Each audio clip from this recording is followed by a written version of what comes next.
मक्का के लोग जब नबी करीम सल्लल्लाहु अलैहि वसल्लम का दलाइल के ज़रिए मुकाबला ना कर सके तो उन्होंने प्रोपोगंडे के तौर पे दो बातें मशहूर की। एक वो ये कहते थे कि ये हमारे बुतों का, बुज़ुर्गों का गुस्ताख है, नया दीन लेकर आया है, बाप दादे के दीन को ये छोड़ रहा है और हमें भी छोड़ने का हुक्म देता है। खैर ये तो आपकी वाज़े दावत थी। और दूसरा उनका शोर ये था कि ये रिश्तेदारियां तोड़ता है, ख़ानदानों को लड़ाता है, भाई को भाई से लड़ाता है, बाप की औलाद से नहीं बनती, औलाद की बाप से नहीं बनती। ये आज अनोखा दीन लेकर है। ये तो ताल्लुकात ही खराब कर रहा है। अमर रज़ी अल्लाह ताला अन्हु बयान करते हैं कि जब मैं पहली दफ़ा आपकी मुलाकात के लिए आया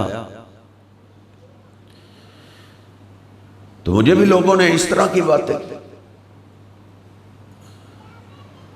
तो मैंने आपसे पूछा कि बिमा उर्सिलता, आपको अल्लाह की तरफ से बुनियादी पैगाम क्या देकर भेजा गया है, क्या पैगाम लेकर आया? तो आपने दो बुनियादी पैगाम की बात की। आपने फरमाया उर्सिल तो बिसिलतिल अरहाम व कसरिल औसान अय्युहदल्लाहु वला युशरकु बिही शैया। मैं बुतों को तोड़ने के लिए आया, बंदों को मखलूक की इबादत से हटा के अल्लाह की इबादत पे लगाने के लिए आया। और दूसरा मुझे पैगाम यह दिया गया है उर्सिलतु बिसिलतिल अरहाम, मैं रिश्तेदारियों को मिलाने के लिए आया, आपस के ताल्लुकात को तोड़ने नहीं आया बल्कि उनको मिलाने आया। यानी ये आपको बुनियादी टारगेट दिया गया है, बुनियादी पैगाम दिया गया है, अल्लाह की इबादत पे लोगों को लगाना है और रिश्तेदारियों का ख्याल रखना। यानी यूं समझ लीजिए जैसे हमारे दीन में अकीदा तौहीद जरूरी है, ऐसे ही हमारे मजहब में रिश्तेदारों का ख्याल रखना भी इंतहाई जरूरी है। जैसे अल्लाह सुब्हानहू व तआला कुरान पाक में कहता है मन युश्रिक बिल्लाह फ़क़द हर्रमल्लाहु अलैहिल जन्नह, जो शिरक करता है, शिरक में ही उसकी मौत आ जाए, बुतों को पूजे या कब्रों को पूजे, तौबा ना कर सके तो अल्लाह ने अपनी रहमत उस पर हराम कर दी। ऐसे ही बुखारी शरीफ में, मुस्लिम शरीफ में, सुनन अबी दाऊद में, तिरमिज़ी, निसाई, इब्ने माजा, मुस्नद अहमद, हदीस की हर किताब नबी करीम सल्लल्लाहु अलैहि वसल्लम फरमाते हैं ला यदखुलुल जन्नत कातिउन, रिश्तेदारी काटने वाला भी जन्नत में नहीं जाएगा। उस पर अल्लाह रहम नहीं करता। जो रिश्तों का हया नहीं करता, अल्लाह उसका हया नहीं करता।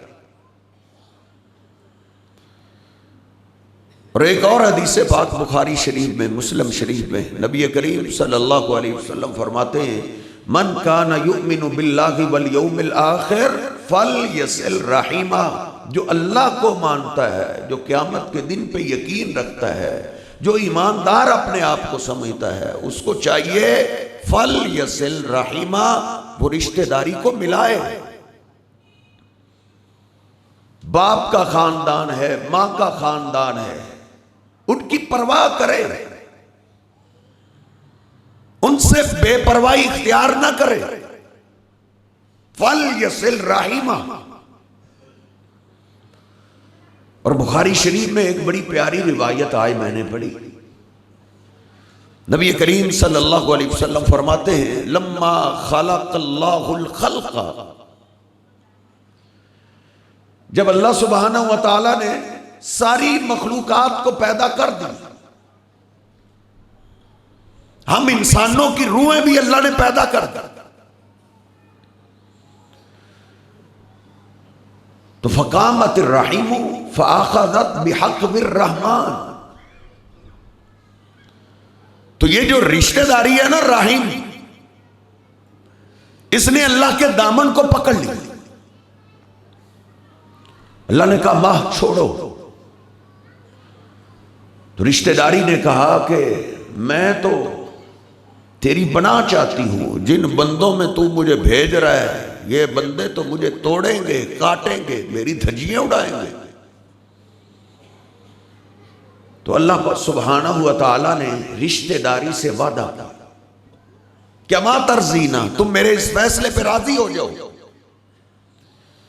मम वसला की वसलतुहु व मन कता की कतातुहु, जो तुझे मिलाएगा मैं उसको अपनी रहमत से मिलाऊंगा, जो तुझे काटेगा मैं उसको काट के रख दूंगा। और मुस्लिम शरीफ में हदीस पाक है, नबी करीम सल्लल्लाहु अलैहि वसल्लम फरमाते हैं अर्राहिम मुअल्लक़तुम बिल अर्श, उस वक्त से लेके आज तक ये रिश्तेदारी अल्लाह के अर्श के नीचे लटकी हुई, और वो हर वक्त आवाजें दे रही है, सदाएं लगा रही है, एक ही बात हर रोज कर रही है। क़यामत तक उसने हर रोज बोलना है, और वो आवाज दे रही है मम वसलनी वसलहुल्लाह, मन कतानी कताहुल्लाह, जो मुझे मिलाएगा अल्लाह उसको अपनी रहमत से मिला देगा, जो मुझे काटेगा अल्लाह उसको काट देगा। सरजी खानदानों के खानदान उजड़ गए, कट गए, और अल्लाह को काटने के बड़े तरीके आ गए। कभी तो किसी जालिम को अल्लाह बेटे से भी कटवा देता है, किसी को बेटियां ही मार देते हैं, किसी के जिस्म के टुकड़े उसके दोस्त ही कर देते। रिश्तेदारी हर रोज सदा लगा रही है, मम वसलनी वसलहुल्लाह व मन कतानी कताहुल्लाह।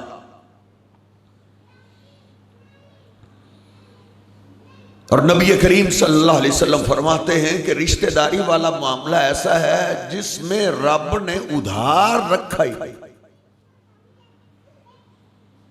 अल्लाह इसकी जज़ा सजा आखिरत के साथ दुनिया में नकद देते।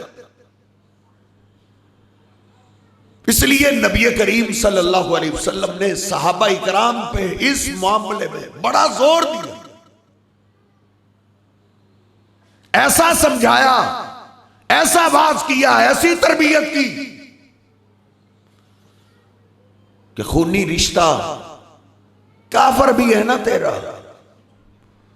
तेरा रिश्तेदार काफर है, रब को नहीं मानता, रब के रसूल को नहीं मानता, लेकिन है तेरा रिश्तेदार, फिर भी इस्लाम तुझे रिश्तेदार की बेअदबी, गुस्ताखी, उसको जलील करने की इजाजत नहीं देता। हरबी ना हो, उससे जंग ना जारी। नबी करीम सल्लल्लाहु अलैहि वसल्लम जब भी मक्का वालों के बारे में मशवरा लेते थे ना, अल्लाह आपको इख्तियार देता कि ये दो काम है, जैसे चाहते हैं कर ले। तो आप सर जी मक्का वालों के बारे में जब मशवरा करते तो आप नरम मशवरे को पसंद करते थे, जिसमें नरमी होती। और सहाबा कई दफा बोल पड़ा करते थे, अल्लाह के हबीब हमें छोड़े, उन्होंने हमसे क्या सलूक किया, उन्होंने आपसे क्या सलूक किया, कौन सा जुल्म है जो उन्होंने आप पे नहीं ढाया। लेकिन फिर भी आप उनके बारे में जब मशवरा लेते हैं तो सख्त मशवरे की तरफ आप तवज्जो ही नहीं करते, आप नरमी को बड़ा पसंद करते हैं। मक्का वालों के बारे में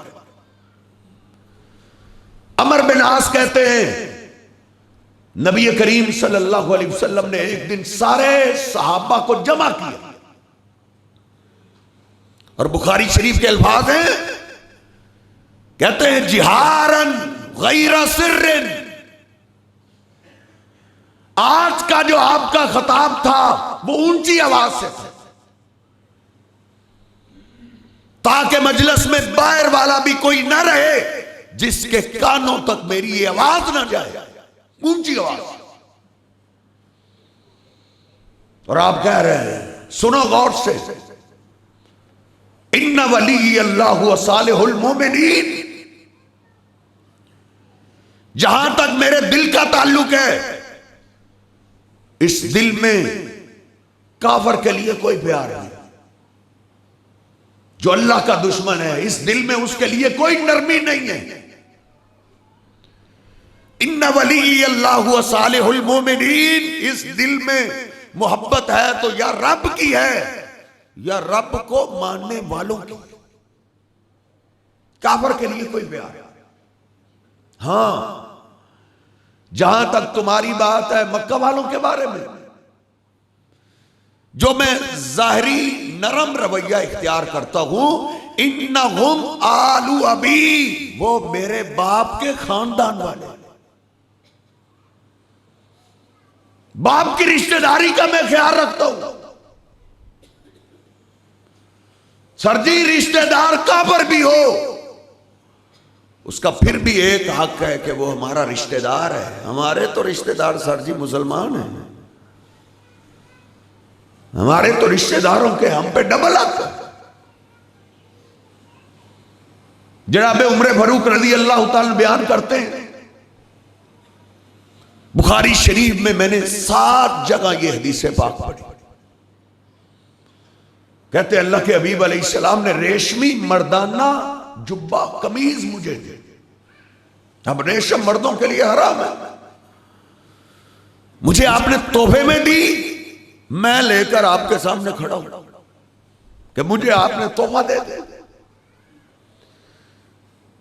मैंने अर्ज की, अल्लाह के हबीब, एक तरफ आप ये कहते हैं कि ये कमीज वो पहनता है जिसका आखिरत में हिस्सा नहीं होता, और आपने वो तोहफा मुझे ही दे दिए। आपने फरमाया, उमर, मैंने आपको पहनने के लिए नहीं दिया, बेच दो, इससे कोई और फायदा उठाता। अब जनाब उमर फारूक रज़ी अल्लाह ताला ने उस कमीज का क्या किया? बुखारी शरीफ में लिखा है, एक स्पेशल बंदे को तैयार किया, कहा जाओ मक्का में एक मेरा भाई है मां की तरफ से, जाओ, मेरा भाई वो है तो काफर, लेकिन उसको ये कमीज मेरी तरफ से तोहफे में दे दो। भाई कौन है? काफर, लेकिन रिश्तेदार है। इस तोहफे का सबसे ज्यादा हक मेरा भाई रखता है। सर जी नाराज ना होना, हमने हर एक को तोहफा दिया, ना कोई हमने पीर छोड़ा, ना मौलवी छोड़ा, ना इमाम छोड़ा, ना क्लास फेलो छोड़ा, ना कोई यार छोड़ा, ना बेली छोड़ा, हर एक को देते हैं।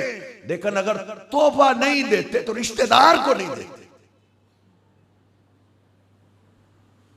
मेरी दौलत से फायदा मेरा रिश्तेदार नहीं उठा सकता, बाकी हर एक को सहारा देता है। नबी करीम सल्लल्लाहु अलैहि वसल्लम ने औरतों को सदके का हुक्म दिया, अपने जेवरात से सदका करो। मैंने औरतों की कसरत आग में देखी। ईद का मौका था, औरतें जेवरात पहन के आई थी, सारी जेवरात सदका करके गए। अल्लाह के पैगंबर के हाथ, आपने सैयदना बिलाल को बिठाया हुआ है, उन्होंने दामन फैलाया, औरतों ने जेवरात डाला। एक औरत वो पहन के नहीं आई थी, वो घर आ गई। घर आती है जहां उसने जेवर छुपाया हुआ था, उसने जेवर निकाला कि मैं ये भी अल्लाह के पैगंबर के हाथ सदका करता। बैतुल माल में जाए, अल्लाह के पैगंबर जिसको चाहे दें। जब जेवर निकाला, घर वालों ने, फैमिली ने देख लिया, कहा आज सोना निकल आया भाई, किधर जा रही हूं? कहा अल्लाह के पैगंबर ने सदके का हुक्म दिया है, मैं ये अल्लाह के पैगंबर के हवाले करने जा रही हूं कि बैतुल माल में ये सदका मेरी तरफ से जमा करो। घर वालों ने कहा हमें खाने को नहीं मिलता और तुम आगे सदका करने जा रही हो। सही बात तो ये है, तेरे सदके का सबसे ज्यादा हकदार हम हैं, तेरे रिश्तेदार हैं। उन्होंने कहा ये कैसी बात है, आ जाओ पूछ लो। नबी करीम सल्लल्लाहु अलैहि वसल्लम से पूछने आई कि मेरी फैमिली मुझे ये कह रहे हैं। अब मुआजना करें, मुआजना। एक तरफ सदका अल्लाह के पैगंबर के हवाले करना है, जिनको चाहे दे, दूसरी तरफ अपने रिश्तेदारों को दे। अल्लाह के हबीब अलैहिस्सलातु वस्सलाम को इत्तला मिली, आपने क्या फरमाया? आपने कहा इस ज़ैनब को बता दो तुम इधर सदका दोगी, बैतुल माल में जमा करवाओ तो तुझे अल्लाह सिंगल सवाब देगा। अगर यही सदका रिश्तेदारों को दो तो अल्लाह तुझे डबल अजर अता करेगा। अजरुस सदकाती व अजरुल क़राबत। एक रिश्तेदारी का तुझे अजर मिलेगा, एक सदके का अजर मिलेगा। सर जी मजलिसों में बैठे बैठे तो हमारे ऐलान सुनने वाले 5 लाख लिखो, 10 लाख लिखो, और रिश्तेदारों के बारे में इतना संग दिल है कि उधार भी नहीं देता, कर्ज देने के लिए भी तैयार नहीं होता। बुखारी की वो हदीस पाक, नबी करीम सल्लल्लाहु अलैहि वसल्लम ने फरमाया, मन अहब्बा अन युबसत लहू फी रिज़्क़िही व अन युनसा लहू फी असरी। जो आदमी 2 चीजें पसंद करता है, 2, एक अल्लाह उसको सेहत तंदुरुस्ती वाली लंबी उम्र दे, दूसरा अल्लाह उसको वाफर रिज़्क़ अता करे। ये 2 चीजें फितरती तौर पे हर बंदा ही पसंद है कि मेरे घर से गुर्बत भी निकल जाए, बीमारियां भी निकल जाए। तो मेरे हबीब फरमाते हैं एक काम वो करे, दोनों अल्लाह करे। अल्लाह के हबीब एक काम करे, आपने फरमाया फल यसिल राहिमा, वो रिश्तेदारी को कायम करना शुरू कर दे, रिश्तेदारों से अच्छा सलूक शुरू कर दे। रिश्तेदारों का ख्याल रखने से गुर्बतें भी खत्म हो जाएंगी, बीमारियां भी खत्म हो जाएंगी। गुर्बतें भी खत्म, बीमारियां भी खत्म। और बुखारी शरीफ में आपने आगे वजाहत, आपने फरमाया लैसल वासिलु बिल मुकाफी, रिश्तेदारी मिलाना इसको नहीं कहते कि जो रिश्तेदार आपसे ताल्लुक ठीक रखे हुए आप उससे ठीक रखें। खैर ये भी रिश्तेदारी मिलाना ही है, लेकिन जिस रिश्तेदारी मिलाने से बीमारियां खत्म होती हैं, गुर्बतें खत्म होती हैं, वो ये नहीं है। साहबा ने पूछा अल्लाह के अभी वो कौन सी? आपने फरमाया इदा कुतिअत वसलहा, वो ये है कि आपका रिश्तेदार आपसे ताल्लुक तोड़ने में लगा रहे, आप जोड़ने में लगे रहे। वो कह रहा है तेरा मेरा जीना मरना खत्म हो, मेरे दरवाजे तेरे लिए हमेशा के लिए बंद हो गए। तुम मर गए मैं नहीं आऊंगा, मैं मर गया तुमने भी नहीं आना। वो जीना मरना खत्म कर रहा है, वो तोड़ने में लगा रहे। आप फैमिली लेकर, तोहफे तहैब लेकर, गलती उसकी है माफी आप मांगे, वो तोड़ने में लगा रहे, आप जोड़ने में लगे रहे। ये रिश्तेदारी मिलाना ऐसा है जिससे सर्दी बीमारियां भी खत्म होती हैं, गुर्बतें भी खत्म। और नबी करीम सल्लल्लाहु अलैहि वसल्लम ने जनाब अली पाक को भी खास यही वसीयत की थी, खास, क्योंकि आपके बेटे बेटियां सब दुनिया से चले गए थे, सिर्फ एक ही बेटी जिंदा थी, सैयदा फातिमा, जो सारी मोहब्बत का मरकज थी, जिसकी औलाद को आप अपनी औलाद कहते थे। तो मां बाप को अपनी बेटियों की बड़ी फिक्र होती। आपने जनाब अली पाक को अकेले को बताया, बुलाया, कहा अली इधर आओ, दुनिया की जिंदगी चैन से गुजारना चाहते हो 3 बातें मैं आपसे करने लगा हूं, इनको भुलाना नहीं, इन पे पहरा देना है। जी अल्लाह के हबीब, आपने फरमाया पहली वसीयत ये है, सिल मन कता का, जो रिश्तेदार तुझसे ताल्लुक काटे, तूने नहीं काटना, तूने जोड़ना है। वो काटने की कोशिश में लगा रहे, तुम जोड़ने में लगे रहना। आती मन हारमा का, जो रिश्तेदार तेरी खुशी गमी में नाना आए, तूने उसकी खुशी गमी को नहीं छोड़। कोई रिश्तेदार तेरे काम ना आए, तूने उसके काम आना है। वाबू अम्मन जालमा का,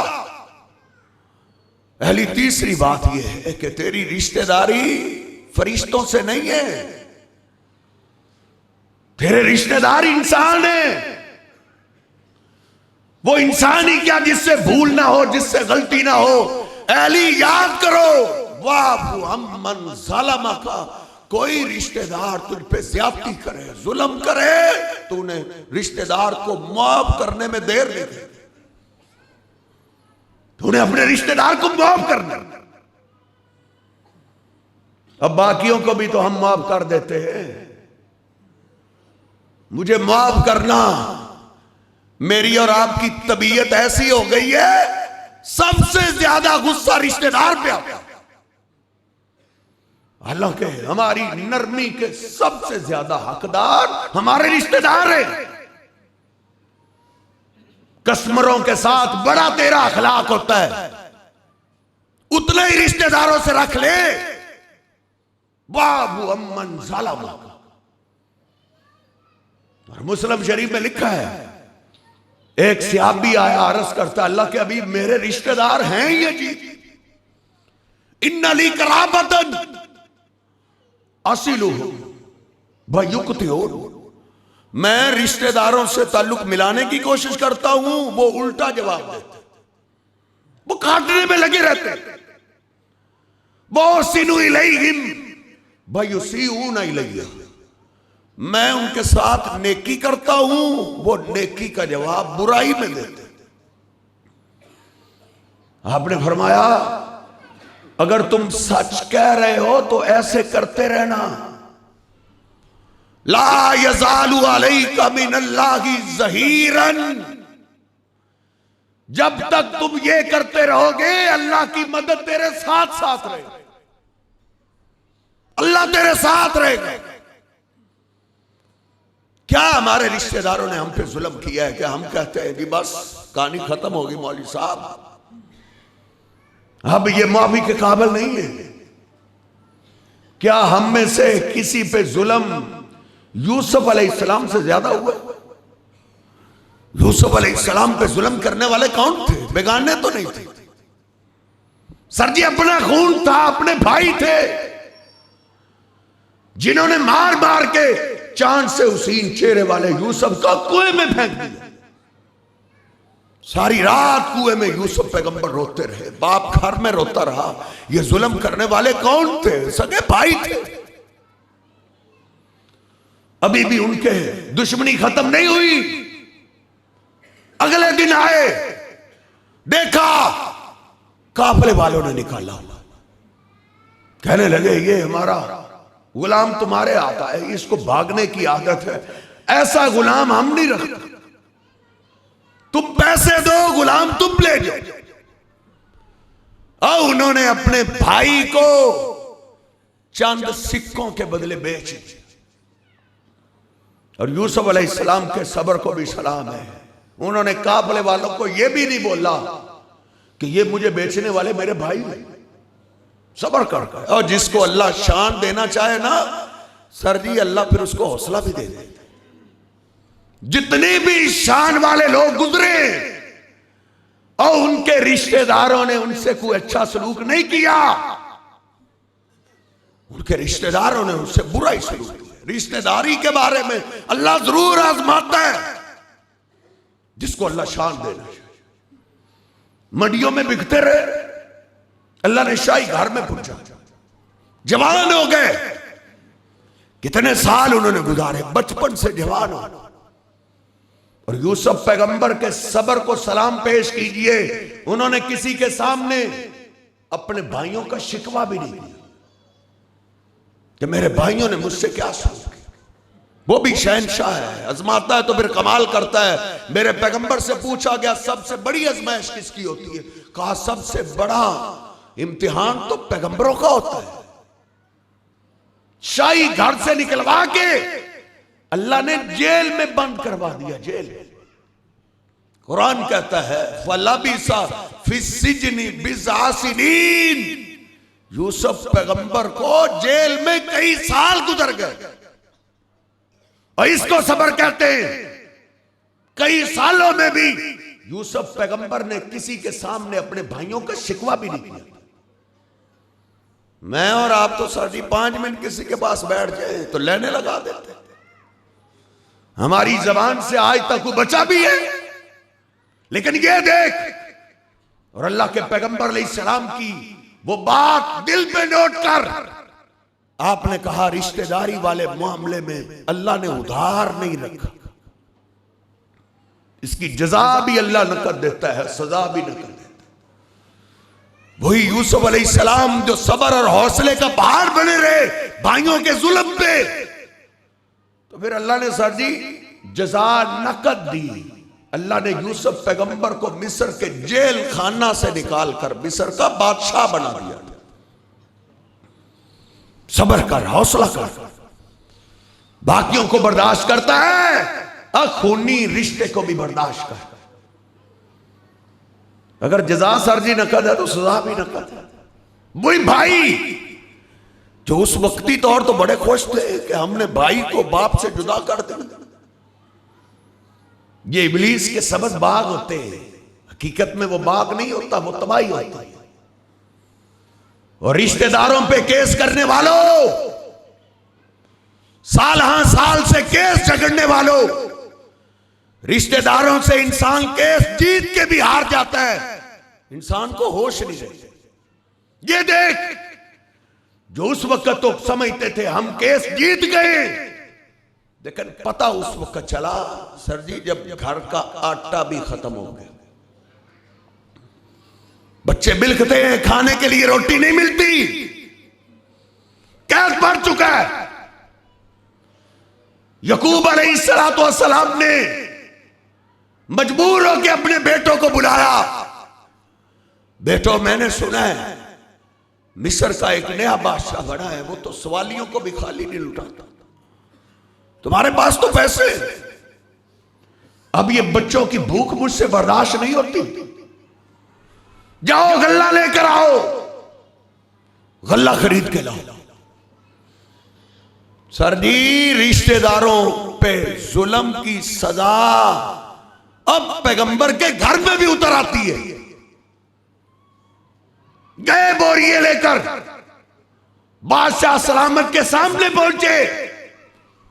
उनके तो ख्वाबो ख्याल में भी नहीं था, लेकिन यूसुफ अलैहिस्सलाम के साफ दिल पे भी कुर्बान जाए, उन्होंने देखते ही पहचान लिया कि ये तो मेरे भाई आ गए, मुझे मार मार के कुएं में फेंकने वाले आ गए, मुझे गुलाम बना के बेचने वाले आ गए। और मैं और आप तो इस इंतजार में बैठे हैं, कभी तो मेरी दाढ़ के नीचे आएगा ना, इसकी नस्लों को सबक सिखाऊंगा। ये गुस्सा लेकर कब्र में जाना। लेकिन ये देख, अगर चाहते एक एक थप्पड़ का बदला ले सकते थे, लेकिन इस्लाम ये नूरी इल्म ईंट का जवाब पत्थर से रिश्तेदारों के बारे में नहीं सिखाता। मुलाजमों को कहा ये शाही मेहमान आए, इनकी जरा शाही मेहमान नवाजी करो, ये खास मेहमान है। वो भी हैरान हो गए कि यकदम भगदड़ मच गई, हमें प्रोटोकॉल दिया जा रहा है, इज्जत दी जा रही है, शाही मेहमान नवाजी की गई। कहा ये बोरिए जो लेके आए, इनके बोरिए गले से भर दो, और पैसे पेश किए गए। गुलाम पैसे लेकर आया कि ये पैसे भी लेकर आया, वही खोटे सिक्के जिनका भाई बेटा था। यूसुफ अलैहिस्सलाम देख रहे, कि इन पैसों की खातिर इन्होंने भाई बेचा। पैसे अब काम नहीं आए। अब दुनिया की दौलतें नहीं काम आती, जहां रिश्तेदारी काम आती है। यूसुफ पैगंबर ने कहा इनके पैसे भी इनको वापस कर दो। हमने क्या किया? गए गल्ला लेकर बाप को कहने लगे, बाबा वो वाकई बड़ा सखी बादशाह है, बड़ा सखी है, देख उसने हमें गल्ला भी वापस दिया है और हमें पैसे भी वापस कर दो। फिर आए, फिर गल्ला दिया, फिर आए। बातों बातों में वाकफियत हुई तो यूसुफ पैगंबर पूछने लगे, क्या तुम जानते हो हल आलिम तुम मा फाल तुम भी यूसुफ अबाखी, तुम्हारा कोई भाई यूसुफ था? कोई तुम्हें पुरानी दास्तान याद है? अब होश में आया, गौर से देखा तो कहने लगे इन्नका ला अंता यूसुफ, कहीं आप यूसुफ ही तो नहीं? यूसुफ पैगंबर ने कितना साधा, आना यूसुफ, मैं यूसुफ ही हूं, आखिर, और ये मेरा भाई है। रिश्तेदारों के लिए सर्दी मैं और आप रिश्तेदार ही हैं, चाहे जितनी मर्जी इज्जत वाला, और ये मेरा भाई है। भाई कांप गए। यूसुफ मिस्र का बादशाह जिस पे हमने जुल्म की, अखीर की, आज तो फिर वो हमसे चुन चुन के बदले ले, डर रहे थे, कांप रहे थे। यूसुफ पैगंबर ने देखा, फौरन पुकार उठे, कहा ला तसरीबा अलैकुम अल-यौम, डरते क्यों? तुम्हारे जुल्म की दास्तान बहुत लंबी है।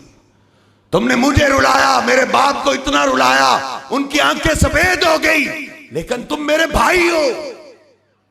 आज तुमसे कोई बदला नहीं, मैंने तुम्हें माफ कर दिया है, यगफिरुल्लाहु लकुम, मेरा अल्लाह भी तुम्हें माफ कर दे। सर जी ये नूरी इल्म मुझे और आपको ये तालीम देता है, अगर मैं और आप मुसलमान हैं तो जो भी इज्जत वाला है, अल्लाह के पैगंबर से बढ़ के दुनिया में इज्जत वाला कोई नहीं आया। आपकी शान मुकाम सबसे आला है, अंबिया से भी आला है, तो आपके रिश्तेदारों ने आपसे अच्छा सलूक किया है। कौन सा चौक है जिस चौक में आपको पत्थर नहीं मारे? उन्होंने तो आपके सर की कीमत लगा दी, काटो इसके सर को, 100 ऊँट इनाम में मिले। आप अल्लाह के पैगंबर मजबूर होकर निकले, रोते हुए निकले। जनाबे सिद्दीक कहते हैं बैतुल्लाह पे आखिरी निगाह डाल रहे थे, आंसू थम नहीं रहे थे, कह रहे थे अल्लाह के घर दिल नहीं चाह रहा तुझे छोड़ के चला, मैंने बचपना गुजारा, जवानी गुजारी। परदेश में रहने वालों से पूछो अपने वतन की मोहब्बत क्या मोहब्बत होती।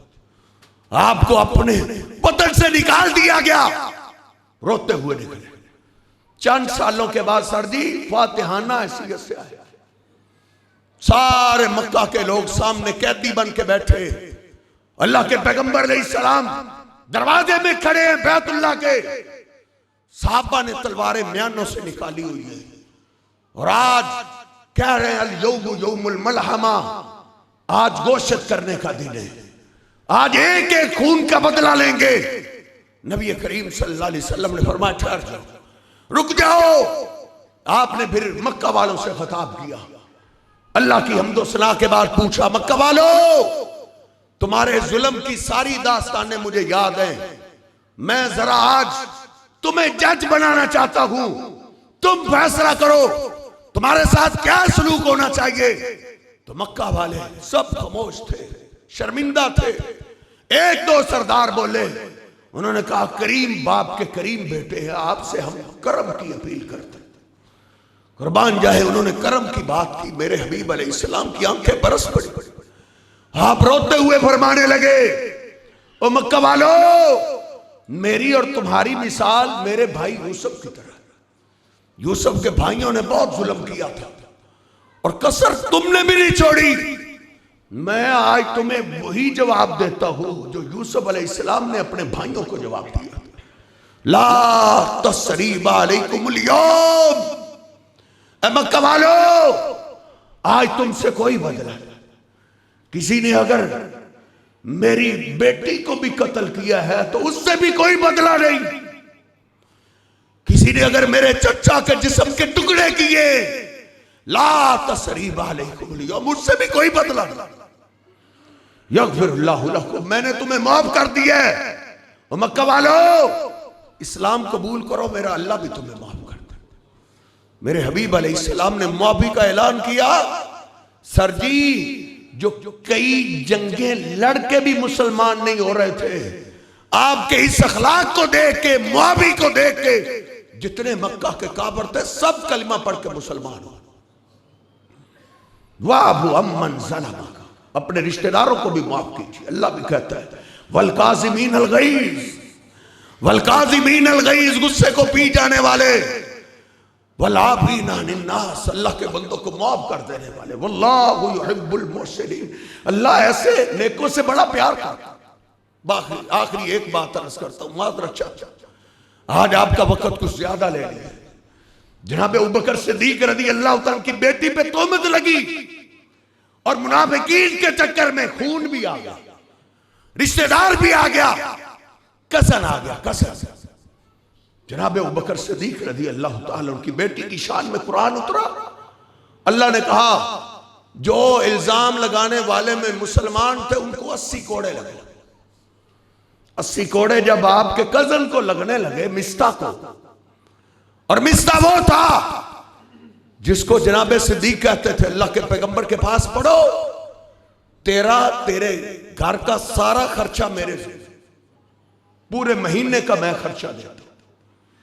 लेकिन जब उन्होंने देखा कि इसको कोड़े लगने लगे, रो पड़े, कहने लगे मिस्ता, पूरा मदीना भी मुखालिफ हो जाता, तेरा हक नहीं बनता, तू मेरा रिश्तेदार भी नहीं, तेरे मेरे साथ ताल्लुकात कैसे? अल्लाह की कसम, आइंदा से अबू बकर का तेरे साथ जीना मरना खत्म हो गया। आइंदा से अबू बकर तुझ पे 1 रुपया भी खर्च नहीं करेगा। जनाब अबू बकर सिद्दीक ने जज्बात में आके ये बात की, उधर ही खड़े थे। अल्लाह ने फौरन कुरान उतार दिया, वला यातली उलुल फज़्ल मिनकुम वस्साअति अन युतू लिल कुर्बा। अबू बकर तुम बड़े फजल वाले हो, तुमने ये क्या बात कर दी कि मैं कभी माफ नहीं करूंगा। अला तुहिब्बूना अन यगफिरल्लाहु लकुम, वो कितने खुश नसीब थे जिनसे गलती होती उनकी इस्लाह के लिए अल्लाह कुरान उतारता। अबू बकर, क्या तुम पसंद नहीं करते कि अल्लाह तुझे माफ कर दे? अल्लाह के पैगंबर आयत पढ़ रहे हैं और जनाब अबू बकर सिद्दीक रो रहे हैं।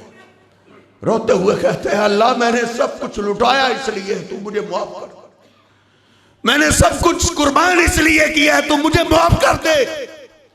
अबू बकर, तुम अपने कजन, अपने रिश्तेदार मिस्ता को माफ करो, अल्लाह तुझे माफ कर दे।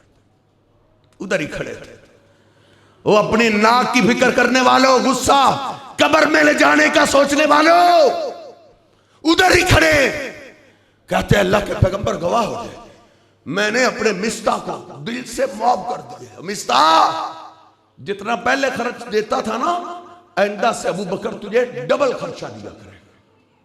ये दीन इस्लाम मेरी और आपकी ये तरबियत करता है। अल्लाह करे मैं और आप सुधर जाएं और अपने मामलात अपने रिश्तेदारों के साथ अच्छा कर ले। इसमें हमारा दुनिया का भी फायदा है, आखिरत का भी फायदा है। अल्लाह हमें समझने की तौफीक अता फरमाए। वक़ूलु क़ौली हाज़ा अस्तग़फ़िरुल्लाह ली व लकुम व लिस्साइरिल।